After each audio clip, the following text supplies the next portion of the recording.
आपणकर जदि एग्जाम 2-3 मास रे हेबार अच्छी ताले आपण कौन करेंगे ना सबू सिंपल क्वेश्चन गुड़ाक जोटा साधा क्वेश्चन गुड़ाक फास्ट कंप्लीट कर दिंतु तापर आपण जहाँ पढ़ी से गुड़ाक सब रिविजन करतु आते बड़े नुआ किसी पढ़ु ना कहीं जदि नुआ पढ़े जोटा पढ़ी भी एग्जाम रे किसी मन पड़ो कि मन पड़े से जोटा पढ़ी से गुड़ाक पढ़ी पढ़ दिंतु आउ कौन हो आप कौन सी नुआ ट्रिक चक्कर पड़े नहीं आप जोटा देखुं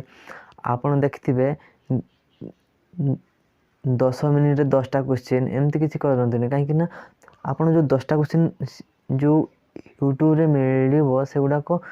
जो 10टा क्वेश्चन देव से 10टा क्वेश्चन से 10 मिनिट रे हम अलग क्वेश्चन गुड़ाक जिते बड़े करेंगे आप हेनी से कौन सी ट्रिक फ्रिक एमती चक्कर पड़ू ना।